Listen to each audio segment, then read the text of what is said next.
Welcome to this briefing episode on the future of you. As regular listeners know, these briefings allow me to cover a few of the topical stories around identity popping up in the week. Today, we cover the launch of Worldcoin, pros and cons of is a person solutions, security threats around biometrics, and we have an interview with Ian Crocombe of Superheroic on how to build your synthetic self. Worldcoin is one of the areas that has popped up this week. We've covered it before on the pod, but it became news because it was officially launched by Sam Altman. Altman was quoted as saying, Worldcoin could drastically increase economic opportunity and scale a reliable solution for distinguishing humans from AI online, all whilst preserving privacy. So what does that word salad really mean? Well, it means that we're one step closer to a potentially dystopian crypto future, which offers you money in exchange for your identity.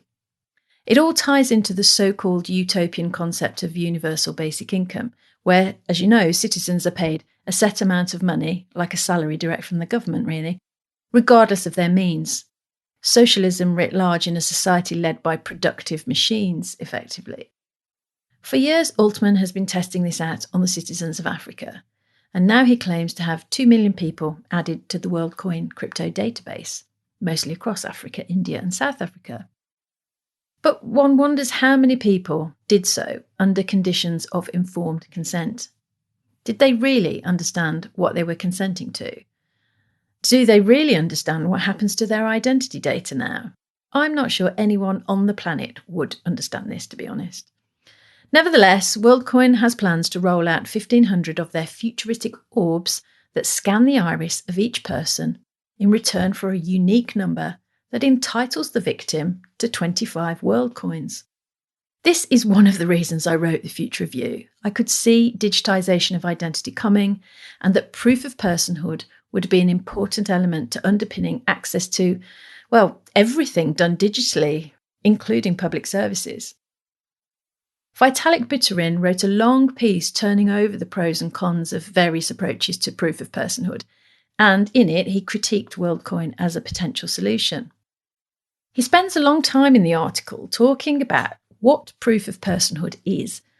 But for those regular listeners on here, you will have heard episodes with Dave Birch, Cameron D'Ambrosi, Kalia Young, Andy Tobin and others, and you already know what it is. And you already know there's a difference between is a person and is that person.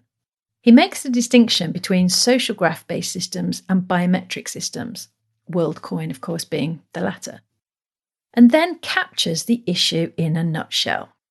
The orb hardware system can potentially do a better job of protecting privacy, but it also introduces much greater centralisation into the system. The piece is an excellent read, and by the time you get to the end of it, you're once again mulling over these trade-offs that litter the issues of verification and authentication around identity, the same ones that we see again and again. What are we happy to give up? And what are the deal breakers? There's a section on how we deal with fake people, and he remarks that an in-person scan is quite hard to fake compared to deep-faking a video. He means specialised hardware is harder to fool than digital algorithms verifying pictures and videos. Now, this is an issue that I discuss in the next episode with Andrew Budd, founder CEO of iProve, the world leader in biometric face verification. Deepfakes do present a threat, and Andrew actually tells me about their solution. It's called Genuine Presence Assurance, a way to better detect deepfakes. He believes that this will become the fundamental root of trust, helping to deliver the human right of secure and privacy-protecting digital identity verification to people all around the world. Here's a snippet from the next episode. So again, this is a world in which we have the potential of having extremely realistic agents of ourselves potentially interacting with each other. And how the hell are we going to know whether they're real or not? And it's going to matter because there is a real difference between the genuinely present person and an avatar. And that's going to come back to the assurance of genuine presence. I now believe that our ability to distinguish between a real human being, in the end, trust doesn't reside in verifiable credentials, Tracy. Trust resides in the stuff that goes on between our ears. And the ability to to demonstrate to a high degree of probability that the interaction you're having is with a real human being, a real thinking, personally accountable human being, will become fundamental, not just to avoid fraud and money laundering, but societal stability. And we will find that in the metaverse, as in real life, as in a world of generative AI, the issuer of the certificate of genuineness will become one of the key sources of trust in the entire economy. And that's kind of the role that we see developing for us and our industry.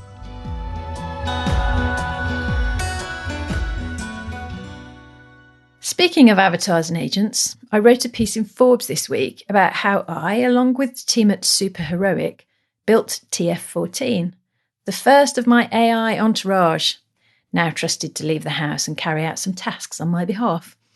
In the most recent episode, we also chatted with Matthew Kershaw of DID.com about the business of digital people and how they will become integrated into our lives as well as our businesses. Well, here you can listen to Ian Crocombe talk in detail about how we worked together on TF14, what we were trying to achieve with this synthetic self, and how synthetic representations of ourselves is going to change the game. So Superheroic is something we set up for marketers over the last year, and we help marketing teams build generative AI capabilities that they can use within their business. So a lot of the initial work is training and consulting that we've done. So I think we've trained about 600 people now. And we tend to train networks of people. So we did some stuff for Publicist Network in Ireland a couple of weeks ago. We're doing a Marketing Academy session in August. We did the Liberty Guild yesterday. So we're basically training networks of marketers. And our goal in that is to empower people with the confidence to use AI in their daily practice. So what's a use case that a marketer would come to you with specifically? Or don't they really know and that's what you're trying to work out for them? From the stuff that we've done, we obviously measure everything, and we can see the core challenge that marketers have got at the moment when they're at the beginning of their journey is fear. They're frightened about talking about AI. There's a lack of clarity around things like copyright. There's a lack of clarity around legals for some of the things around data. So people are just a bit frightened. So we just wanted to remove that fear and empower people to use AI every day in what they do. What would be an example of something you couldn't do before? What have you done that you couldn't do before through these tools? Well, it's quite interesting. I mean, I work as I run a consultancy, so we consult with businesses. I also work as a VP of strategy for businesses and also interim marketing director for other businesses. So I sit across a bunch of different roles at the moment. So as a strategist, I've got my hands in the clay, working in the silicon mines, looking for insights, So we worked on a project last week where I generated for a pizza company 8 extreme personas. So these would be personas that wouldn't necessarily come out of UX interviews or out of primary research. But I scraped 700 customer reviews from Trustpilot, from the Google App Store, from Yelp in different cities across the US. And I use these to build extreme use case personas. And so then I can feed these into the creative teams and they're like, well, that's interesting. And all personas are really more granular and more functional. These are basically people who want to order a pizza at 2 a.m. or can never agree what's going on because their kids argue. And they were just really great jumping off points. So I think using AI for inspiration as a partner to jam with is what's there for strategists. And the opportunities are big. I always say to people, you should be able to free up an hour of your day using these tools to get a bit more done. And you should be able to do things you couldn't do before. Those are the two things that I'm always trying to do. And then I guess also we work with creative teams a lot. I mean, I work as a planner in agencies, and I also work, with creatives in my own business, and also work with other creative teams in training as well. And what's interesting is creatives are grasping the idea that the means of production are shifting away from having to go out to different specialists to make stuff. And so you can make a short film, you can create a pitch concept, you can make a storyboard in faster ways with higher fidelity and without having to pull other resource in.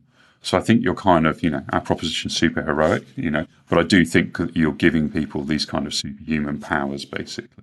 What we've basically seen is that commercially available platforms like DID, You spoke to Matt Kershaw last week, and also Synthesia, who we met Victor a couple of years ago when they were still raising money, but they're huge now. These companies are basically building commercially available synth platforms that are really easy to use. So rather than someone coming to your customer service page and having to read the FAQs, they can basically build an avatar that will go from text to voice and talk you through the FAQs. So there's this kind of customer service angle, I guess. They're used a lot for things in commercially. They're used a lot for like B2B communications, customer service, and also for kind of basic marketing use cases where you want to bring something to life a little bit more, particularly education, things like that. And what you can see is when you use a synth, people spend more time with it. They'll review things and they're more emotionally engaged. They're more likely to learn. So that's the kind of commercial normal use of it. Obviously, as creative people, we're like, okay, what can we do that's slightly crazy, and how can we bend this to do interesting things with culture? So I've been working with Nortz and Derek at the Peeps, who are creative technologists, who are our partners on this as well. We started to do things last year like use synthetic actors in ads. So we did a campaign for Bauer Collective where we created a fake recycling spokesperson who was a deep fake, and that was the kind of joke as well. So we've been playing with this a lot. What I've started to do is to build synths of myself who can act as not quite an autonomous agent, but can effectively scale my presence. So, for example, if someone can send an email to me, I'll have it hooked up to my CRM, but I can send them a short video message back. And that video message could be my synth. Tell our listeners a little bit about how we made TF14. We were talking about the work that you were doing as a futurist and how you were showing up.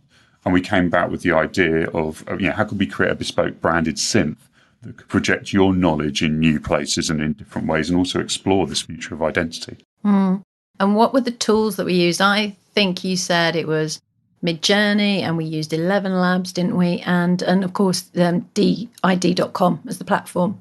So, that first piece that we did, which was a consultation where we talked about cultural references, film references, use cases for a synth that you had, that gave us that really strong strategic brand platform almost. So it felt very much like our old world of advertising that we were doing. And then once you have that, Tracy, we were able to then fuel that and use that as input to go into Midjourney, which is the core tool that we use for the visualization. So to take your images of yourself, portraits of you as a seed, and then to fuse them with the cultural references that we talked about to build that image. And I think, as Nort said, he built 50 different potential images, and you settled on the 14th. Tracy Follows 14, or TF14 as it's now called romantically. So once we had that static image, the next thing that we'll do is we'll use DID as a platform. Synthesia works in a similar way, but we're very close with Matt over at DID, and we use the platform a lot. I think that Nortz and Derek were one of the top 3 makers of avatars at one point in Europe. So we would basically take that image and then we'd use a soundtrack to animate it. So a way a lot of these AI films work is that you have like a core image, and then you have a driver video which animates it, and that's the way that you do deep fakes as well. So we could basically take a piece of audio you'd recorded, so it could be a clip from a podcast, or it could just be a 1-minute message to somebody, put that into DID, as you know, and then animate that and make that into a video. So that's the kind of core, simple use case. And what we know is really strong audio tricks the brain into thinking things are real. So I know that your stuff's recorded beautifully using all your podcast studio equipment as well, but that actually tricks the brain and it feels more real, which is really exciting. And there's tons of other stuff that we can do with them. We also use a tool called 11 Labs, which is for voice cloning. So I've cloned my own voice. If I can't be bothered to record something or it's a bit noisy, I can go text to speech, and it gives you a voice which is 80% like me with a little American twang at the end, which is great. So that's good. So you can do text to speech in your own voice now, which is super useful as well. And then I guess now it's about exploring the use cases. Where can your synth show up? How can it represent you? Ian, where do you think this is all going to be in sort of, 5 to 7 years' time? Are we going to have avatars dealing with avatars, or AI agents dealing with AI agents, and the humans out of the loop? Or is the human always going to be, if not in control, somewhere in the background, in that loop? It's a brilliant question. If I think about marketing, which is my kind of where I get paid, I think about it a bit like a pyramid. So at the top of the pyramid, you're going to have artisan, handcrafted stuff for the Burberrys of the world, which has never seen a computer. It's going to be done with pencil. It's going to be carved. It's going to be physical and analog, because that's premium. Yeah, it's not going to have seen an AI, and that's going to feel differentiated and interesting, and we're going to relate to it. At the bottom of the pyramid, you're going to have Chinese dropshippers who are, even when I worked at Facebook, we saw people in Greater China with 80,000 ads in their account for gaming companies. And these were all generated by AI. No human had ever seen them. No human had probably even interacted with them. But it's just this, you're going to have at the bottom of the pyramid, you're going to have AI generated, the equivalent of pound shop creativity, I guess. And then I think in the middle, which is where I generally play, you're going to have this AI augmented human experience. So it's going to be humans, just like accountants started using Excel to speed up their work. Marketers are going to be using AI tools to speed up their work and get them to do more as well. So you'll have this blend of things. But this year, definitely the thought is that you use AI as an assistant or as like a junior partner to jam with, and then the human then finishes that and takes it on. So, ChatGPT, I'll be honest with you now, for me, is a bit like a more interesting version of Google. That's how I use it within my strategy practice. And if people are interested in this, marketing or otherwise, how do they get in touch with you, Ian? So you can find me on LinkedIn at Ian Crocombe. You can have a little Google for me, or you can go to superheroic.co, which is our kind of hub for all of our AI creative technology work. And we've got training consulting, our synth boutique, of which you are the first customer, and also creative technology as well. We do a lot of campaign work. Brilliant. Thanks for joining me today. Thank you, Tracy.